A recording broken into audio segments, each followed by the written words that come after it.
Hmm,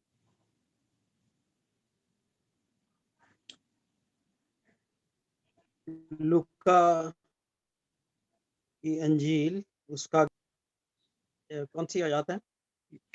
9 to 13, 11वां chapter. जी जी, 11वां बाब, लूका की अंजील उसका 11 बाब 9 आयत से 13 आयत तक हम पढ़ेंगे। 9वीं आयत इस तरह से शुरू होती है, बस मैं तुमसे कहता हूँ, मांगो तो तुम्हें दिया जाएगा, ढूंढो तो पाओगे, दरवाजा खटखटाओ तो तुम्हारे वास्ते खोला जाएगा। क्योंकि जो कोई मांगता है उसे मिलता है, और जो ढूंढता है वो पाता है, और जो खटखटाता है उसके वास्ते खोला जाएगा।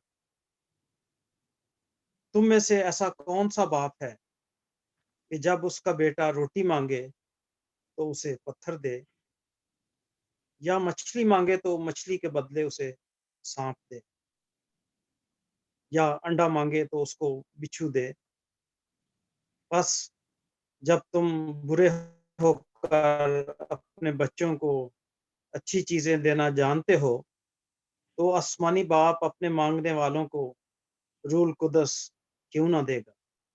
कलाम मुकद्दस का पढ़ा और सुना जाना हम सब के लिए बरकत का बायस। थैंक यू वेरी मच आमीन। मिस्टर शफकत सरफराज। और अब मैं रिक्वेस्ट करूंगा रेवरेंड सफ़ीर आलम से कि आज का पैगाम जो उन्होंने तैयार किया है हम सब के साथ शेयर करें। ओवर टू रेवरेंड सफ़ीर आलम।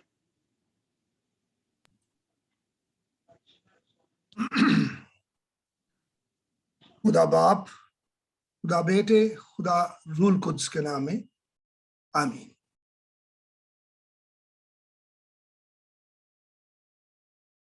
अजीजों, बहुत अरसा पहले मुझे किसी ने एक सवाल पूछा, और वो पूछने वाला शख्स जो था वो एक पढ़ा लिखा और दलील पर यकीन रखने वाला शख्स था। और उसका सवाल मुझसे ये था कि भाई ये बताओ कि ये पूरा मुल्क जो है ये भरा पड़ा है मुसलमानों से, तो ये तुम ये फर्क मजहब क्यों रखते हो? अब बादियुल नजर में तो ये कोई बड़ा आसान सा सवाल लगता है, लेकिन मुझे समझ नहीं आई कि मैं उसको इसका जवाब क्या दूं। एकदम मैं उसको क्या बताऊं कि भाई वो मेरा बाप मसीही था, उसने एक मसीही खातून से शादी कर ली, तो मैं पैदा हुआ तो मैं मसीही बन गया। उसको क्या बताऊं कि भाई वो मैं मार्टिनपुर का रहने वाला हूं, वहां सारे ही मसीही हैं तो मैं भी मसीही हूं। लेकिन उस शख्स के लिए जो दलील पर यकीन रखने वाला शख्स है, ये जवाब काफी ना हो। तो मैंने उसको बताया, मैंने कहा देखो, जो भी शख्स इस दुनिया पर और आखिरत पर यकीन रखता है, उसके लिए एक बहुत बड़ी फिक्र जो है वो उसकी आखिरत है कि आखिरत में क्या मेरे पास वो ज़ादेरा मौजूद है?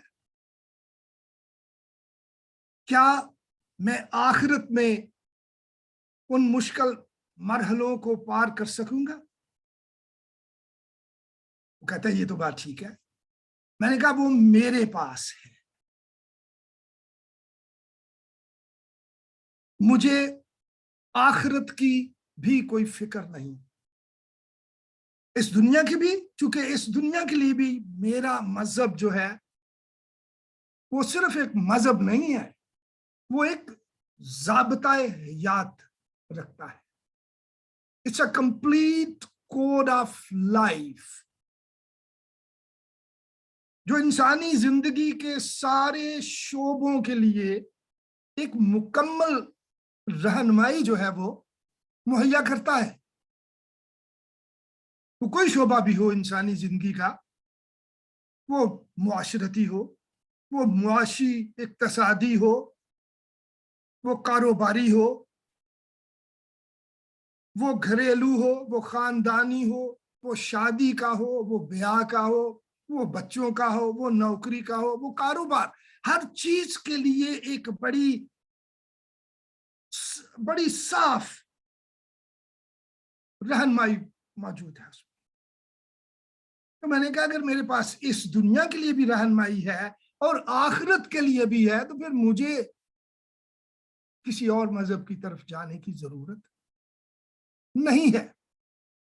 कहता हो यार तो ये बड़ी, वो कहते आखिरत की तुम्हारे पास क्या? मैंने कहा वो इसलिए कि एक शख्स जिसका नाम यीशु अल मसीह है, उसने मेरे गुनाहों के लिए कफारा अदा कर दिया है, उसने मेरा फिदिया दे दिया है, मेरे गुनाहों को वो खुद लेकर सलीब पर चढ़ गया और उसने उस खून के जरिए से मेरी कीमत अदा कर दी, मेरा फिदिया दे दिया है। अब मुझे फिक्र नहीं है। मैंने कहा तुम्हारे पास है? तुम्हारे पास ये श्योरिटी गारंटी नहीं है, लेकिन मेरे पास है। वो कहता है यार ये तो बड़ी मुश्किल सी बातें तुम कर रहे हो, ये कैसे? ये तो बड़ा मुश्किल सा मजहब है। और मैंने कहा भाई मेरा मजहब इतना सीधा साधा, इतना आसान, समझने में बिल्कुल कहीं मुश्किल नहीं है।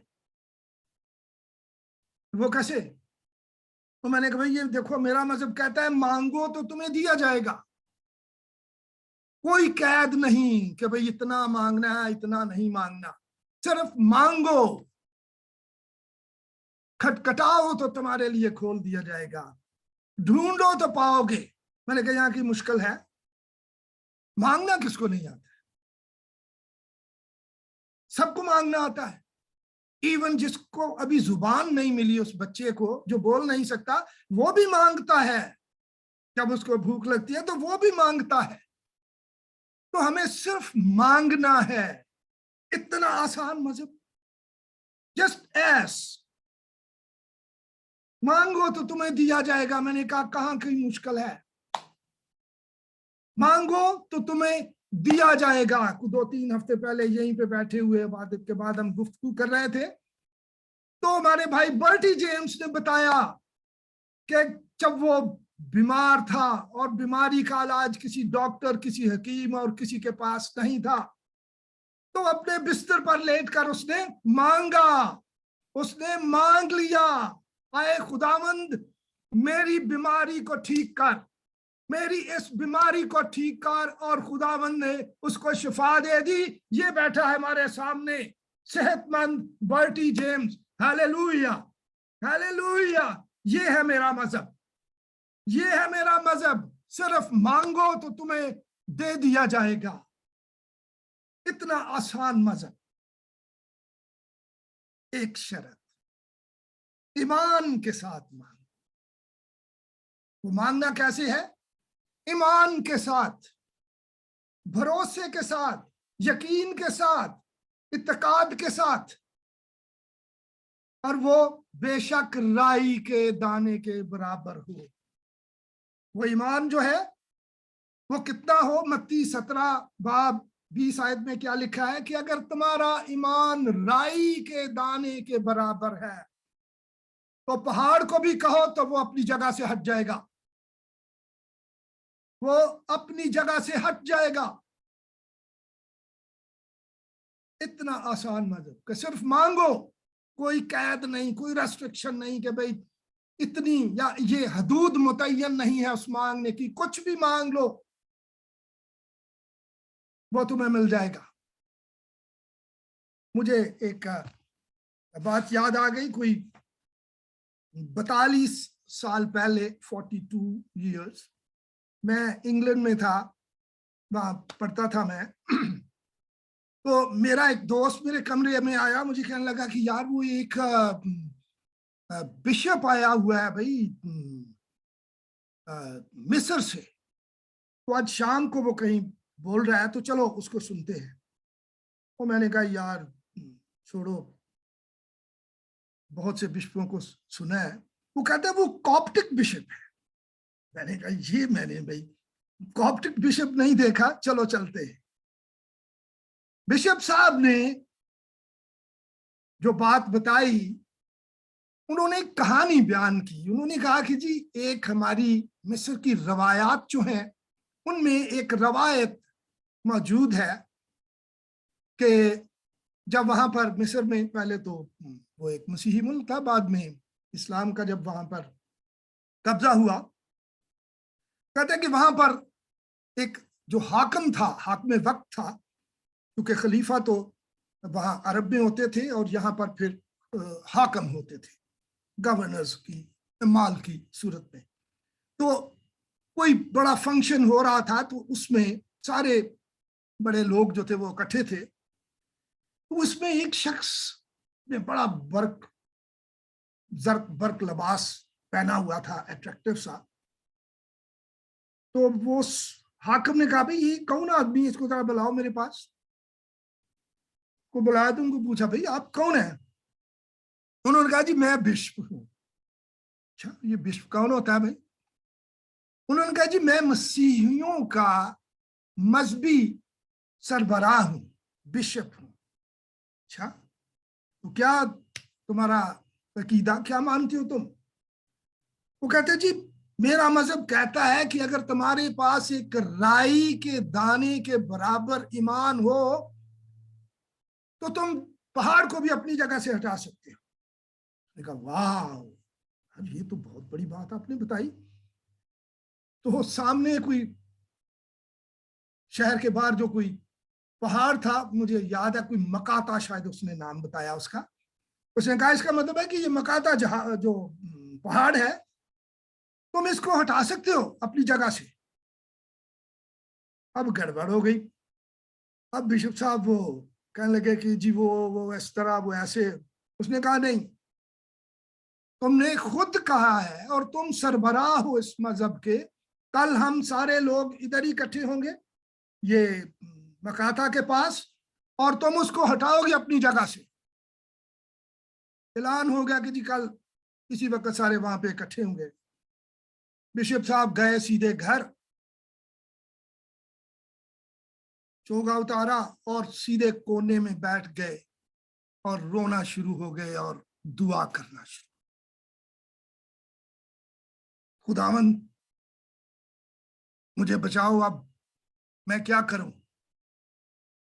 रो रो कर दुआ की, रो रो कर दुआ की, खुदावन से मांगा, खुदावन से उसने ईमान के साथ रो रो कर खुदावन से मांगा। तो खुदावन की आवाज आई कि उठो और वो जो कच्ची आबादी है वहां चले जाओ, और वहां पे पतरस नाम का एक मोची है, उसका पूछ लो। अब एक नई मुसीबत, अब बिशप साहब उस कच्ची आबादी में जाए कैसे। बुकुल शुक्ल मार के ना तो बिशप साहब चले गए। किसी से पूछा कि भाई वो पतरस मोची, तो उन्होंने कहा भाई वो टूटा सा जो कमरा है ना, वो है उसका। नॉक किया, उसने दरवाजा खोला, तो बिशप साहब उसको बताने लगे कोई कहानी। उसने कहा अंदर आ जाओ, कम ऑन इन, मुझे सब कुछ खुदावन ने बता दिया है, फिक्र नहीं करो, इत्तेकाद रखो और बैठो यहां पर। उसने बिशप साहब के सिर पर हाथ रखकर तो उसको मसा किया, दुआ की और कहा कि कल तुम जाओगे और 3 दफा वो पहाड़ अपनी जगह से हिलेगा। और उसने कहा कि वो दूसरे दिन ऐसे ही हुआ। उसने दुआ की और उसने कहा कि आए मकाता अपनी जगह से हिल, अपनी जगह से हिल। अपनी जगह से हिल, और सारे लोगों ने देखा कि वो 3 दफा अपनी जगह से।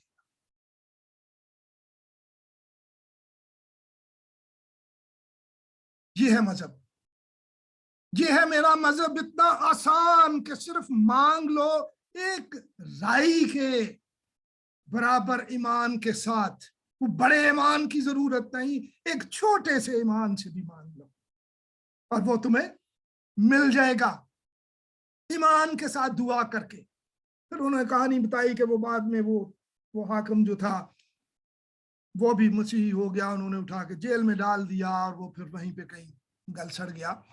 तो वो कहता है कि ये कहानी आज भी हमारी रवायात में मौजूद है।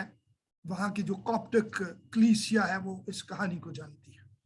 तो ये कोई एक बात नहीं है, हम और भी बहुत सारी जगहों पर देखते हैं। हम दूसरा सलातीन उसका 20 बाब में एक कहानी और देखते हैं जहां हिजकिया बादशाह की कहानी है। हिजकिया बादशाह कैंसर के मरीज है, फोड़े निकले हुए हैं और इलाज कोई नहीं हुआ उसका। और खुदावंद ने नबी को भेजा यशायाह को कि जाओ उसको बता दो कि भाई अपना बंदोबस्त कर ले, तुम्हारे दिन खत्म हो गए। तो जब नबी ने जाकर बताया तो परेशान हो गया बादशाह। अभी वहां से वो निकला ही था नबी, तो हिजकिया बादशाह भी हम पढ़ते हैं कि कोने में बैठ गया और रो रो कर उसने दुआ की। उसने मांगा, ईमान के साथ मांगा। और फिर हम देखते हैं कि अभी नबी शहर के चौक में नहीं पहुंचा था, खुदावंद ने कहा वापस जाओ और उसको बताओ कि तुम्हारी जिंदगी के 15 साल बढ़ गए हैं। ये है मांगना, मांगो और तुम्हें दिया जाएगा, ईमान के साथ मांगो। बहुत सी और कहानियां हमारे पास हैं कि किस तरह खुदावंद अपने बंदों को तैयार करता है, किस तरह खुदावंद जो है वो दे देता है। साउल की कहानी है, हननिया को खुदावंद ने बता दिया कि जाओ वो उस कूचे में, वो जो सीधा कहलाता है, वहां पर एक आदमी दुआ कर रहा है। हननिया ने कहा खुदावंद वो तो तंग करता है मसीहियों को, तो उसके पास तुम भेज रहे हो मुझे? ने कहा नहीं, वो दुआ कर रहा है। साउल दुआ कर रहा था, वो मांग रहा था खुदावंद से। तो हननिया ने जाकर उस पर हाथ रखा और उसकी आंखें ठीक हो गई। और फिर खुदावंद ने जो वो उसको तैयार किया, वो बनी इस्राएल के लिए उसने कहा कि मेरा एक गवाह होगा यही आदमी। बहुत सी कहानियां हैं हमारे पास। हम एक शख्स को जानते हैं, आप में से बहुत ज्यादा लोग उसको जानते हैं। उसने मुझे एक कहानी बताई, ईमान की ऐसी कहानी है कि सुनकर आदमी हैरान हो जाता है। अजमत डैनियल, प्रोफेसर डैनियल बक साहब का बेटा, तो पिछले साल वो खुदावंद में सो गया। उसने मुझे खुद एक बात बताई, किसी से नहीं मैंने सुनी, मुझे अजमत ने खुद बताई। अजमत की वो किडनी ट्रांसप्लांट थी, तो जिस दिन अस्पताल जाना था उस दिन कोई प्रॉब्लम हो गया कोई, और डोनर जो था वो मुहैया ना हो सका। जिसने किडनी देनी थी वो मुहैया ना हो सका। और वो कहता कि मैं परेशान बाहर बैठा हुआ था कुर्सी पे, और मैं दुआ कर रहा था और पूछ रहा था खुदावंद से कि अब बता खुदावंद मैं कहाँ जाऊं, क्या करूं? डोनर नहीं है और आज अस्पताल में जाना है। वो कहता मैं यही दुआ कर रहा था बैठा हुआ, तो एक आवाज आई मुझे, एक गाड़ी की बड़ी सी। कहता मैंने आंखें खोली तो एक ट्रक आके तो रुका। कहता उसमें से एक आदमी निकला और वो सीधा मेरी तरफ आ रहा है। मैंने कहा यार ये कौन है? कोई ना रिश्तेदार, ना वाकिफ, ना जानने वाला, मैं तो इसको नहीं जानता हूं, ये कौन है? कहता वो मेरे पास आके खड़ा हो गया। वो कहता है आपको किसी चीज की जरूरत है? मैंने कहा भाई ये किस तरह का सवाल कर रहे हो, कौन हो तुम, कहां से आए हो, मेरे पास क्यों आए हो? कहता भाई मुझे कुछ नहीं पता, मुझे कुछ नहीं पता, मुझे किसी ने भेजा है और ये कहकर भेजा कि उस आदमी से जाकर पूछो कि उसको क्या चाहिए। वो मांग रहा है, वो दुआ कर रहा है, वहां पर वो मुझसे मांग रहा है कुछ, उसके पास जाओ। कहता मैं परेशान। वो कहते भाई मैं तो ड्राइवर हूं, मैं तो यहाँ से एलए के बाहर से गुजर रहा था, मैं तो आगे जा रहा था, वो रूट 5 पे बार बार जा रहा था, किसी ने मेरे ट्रक को इधर मोड़ा है, जिधर जिधर मेरे ट्रक को वो मोड़ता गया इधर उसने आके तो रोक दिया है। उसने कहा वो बंदा बैठा हुआ, जाके पूछो उससे। कहता फिर मैंने उसको बताया कि भाई मेरी परेशानी तो ये है कि आज मेरी सर्जरी है लेकिन डोनर नहीं है। उसने कहा चलो मुझे ले जाओ, मैं तुम्हें किडनी दूंगा। तो मैंने कहा यार कौन हो तुम, मुझे तुम क्यों? कहते मुझे इन सवालों का जवाब मेरे पास नहीं है, किसी ने मुझे भेजा है, मुझे नहीं पता, तो मुझे ले जाओ। कहता मैं उसको अस्पताल ले गया हूं और वहां पर हैरान कुन तौर पर वो सारी वो रिक्वायरमेंट थी मेडिकल, वो सारी मैच कर गई और उस शख्स ने मुझे किडनी दे दी। वो चूंकि मुझसे पहले वो डिस्चार्ज हो गया अस्पताल से, तो वो मेरे कमरे में आया तो कहने लगा कि भाई मैं जा रहा हूं, मैं डिस्चार्ज हो गया हूं। तो मैंने कहा भाई रुक जाओ, मैं भी जल्दी डिस्चार्ज हो दूं, मेरे घर जाके ठहरो। तो वो कहता है मैंने अपने काम से जा रहा हूं, जिस काम से मुझे भेजा गया था वो पूरा हो गया है, मैं जा रहा हूं। मैंने कहा कोई नाम, कोई पता, कोई टेलीफोन, कोई घर का? कहता ना मेरा कोई नाम है, ना मेरा कोई फोन है, ना मेरा कोई पता है। कहता है मुझे कुछ पता नहीं, वो चला गया, आज तक कोई राबता नहीं है। कितनी बड़ी गवाही है, कितनी बड़ी गवाही है ये कि उसने मांगा, वो मांग रहा था वहां पर बैठा, और पता नहीं किसको खुदावंद ने भेज दिया, पता नहीं वो कौन है, उसको नहीं पता।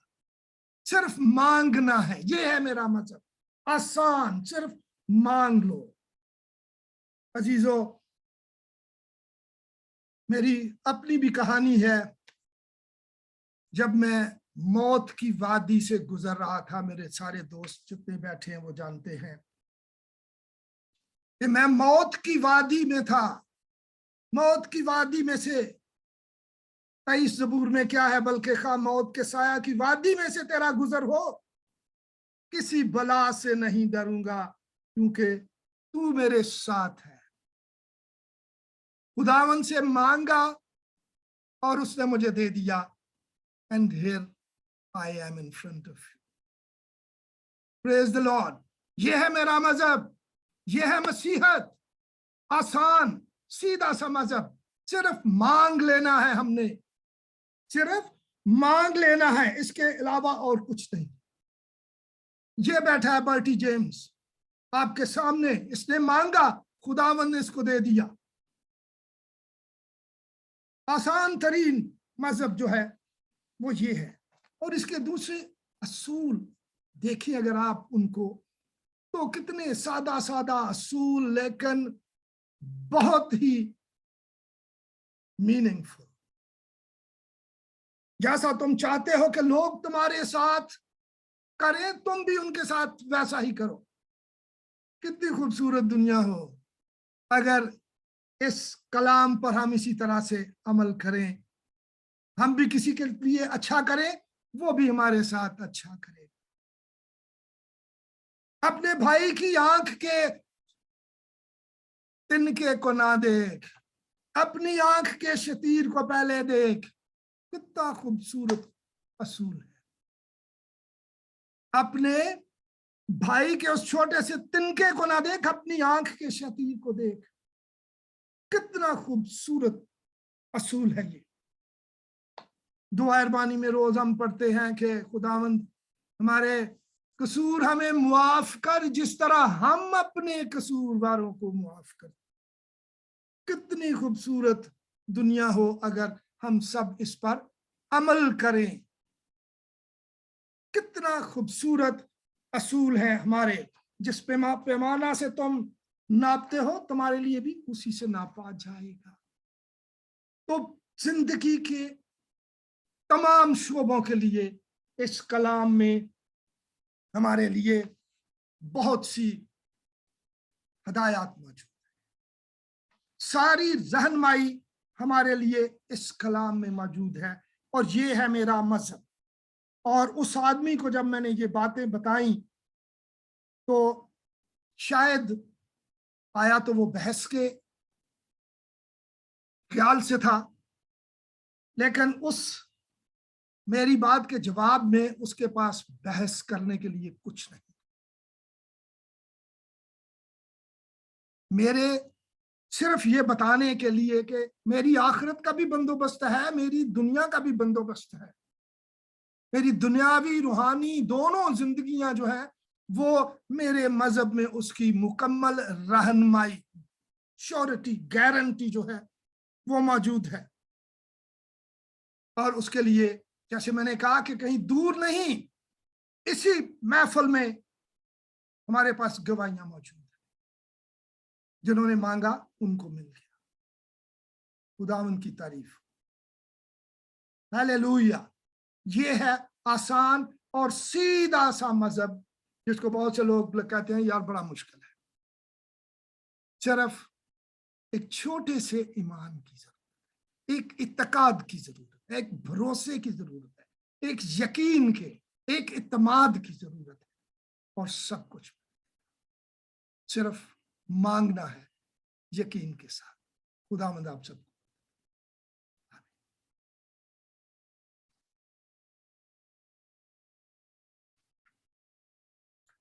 आइए हम दुआ करें। खुदावंद हमारे नहायत रहीम और करीम आसमानी बाप, शुक्रगुजार हैं तेरे खादम के आज के उस ईमान के लिए और उस तरबियत के लिए जो उसके वसीला से आज के दिन हम सबकी की गई। और हमने ये आज के दिन खास तौर पर इस बात को सीखा कि कैसे हम ईमान के साथ तेरे पास आ सकते हैं और मांग सकते हैं। शुक्रगुजार हैं कि आए बाप आसमानी, तूने अपने खादम को इस लायक बनाया कि वो हमें सिखा सके और अपने पाखरू की हदायत के वसीला से हम उसको असिमिलेट कर सके, एक एक लफ्ज को, एक एक बात को जो आज के दिन तेरे जिंदा मज़बा से हम तक पहुंची है। इसके लिए हम तेरा शुक्रिया अदा करते हैं। काश के हम सब इस पर ईमान रखें, काश के हम सब उस की तरह हो जाएं, पालूस रसूल की तरह हो जाएं, ऐ बाप तेरे खादम की तरह हो जाएं और तेरे हजूर में आकर मांगे और उस बरकत को हासिल कर सके। इबादत में बाकी हिस्सा में तू हमारी बड़ी मदद कर, रहनुमाई कर,